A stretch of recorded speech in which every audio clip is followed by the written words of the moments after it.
सब नालों पहला हक जिहड़ा बीवी दा बुनियादी हक है, जिहदी वजह दे नाल लड़ाइयां ने घरां अंदर, जिहदी वजह दे नाल तलाकां तक मामलात पहुंच गए ने। और जिहड़ा बंदा अपनी बीवी दे नाल अच्छा सलूक नहीं करदा, याद रखना ओ बीवी इहनूं कदी सुकून नहीं दे सकदी। खावंद दे उपर बीवी दा पहला ते बुनियादी हक वे अपनी बीवी दे नाल अच्छा सलूक करे। हुण अच्छे सलूक दी तफसीर दे अंदर मैं अहादीस नो लेके आना वा। नबी पाक सल्लम दी अहादीस दा मुतालिया कीजिए। नबी पाक दी अहादीस दा अगर मुतालिया कीता जाए, बीवी दे नाल अच्छा सलूक इहदे अंदरों हक है। बीवी नो गुलाम ना समझे, बीवी नूं नुकरानी ते गुलाम ना समझे। एक कलमे दे नां ते तू हासिल कीती है, उत्थे बह के तू कबूल कीता सीगा, उस कबूल दे अंदर इजाबो कबूल अंदर शामिल सीगा। इहनूं गुलाम नहीं समझना, इहनूं गुलाम बना के घर अंदर नहीं लैके आना, इहनूं नुकरानी नहीं समझना, इहदे नाल जानवरां तरह दा सलूक नहीं करना। और अपनी जुबान नूं इहदे उपर नहीं चलाना।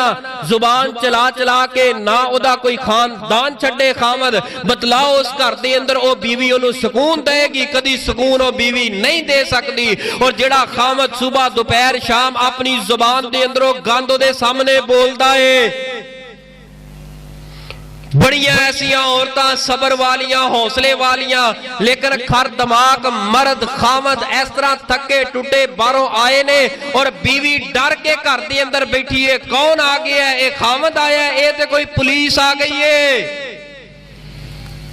बच्चे डर के बैठे ने, बीवी डर के खौफ सदा होके बैठी है। आ गया तो उन्हें खैर कोई नहीं, माड़ा जिहा घाटा वादा होया नहीं ते इहने जिहड़ा इना इहदा खानदान गिनन लग पैना है। ओ तेरी मां ने कुछ तेनू सिखा के नहीं भेजिया, तेरे बाप ने नहीं सिखाया, तेरी नस्ल गंदी है, तेरा खून गंदा है। ओ मैं किन्ना लोगां दे अंदर फस गया। अल्लाह जुल जलाल दी कसमे, अगर इन्हां गल्लां दा बाप नू पहले पता लग जांदा, अपनी धी दा वाल पुट के भी तेनू ना देंदा। लेकिन एक कलमे दे नां ते अल्लाह ते ओदे रसूल दे हुक्म दे नाल इन्हें अपनी भैन, इन्हें अपनी बेटी जड़ा है, इन्हें अपनी बेटी बहन नो तेरे अगे ला के टोर दिता है। वरना किसी दा दिल नहीं करता किसी गैर महरम दी गड्डी दे अंदर अपनी बेटी नो उठा के हाथ पकड़ा के कलाई दे के ओदे अंदर बिठा दे।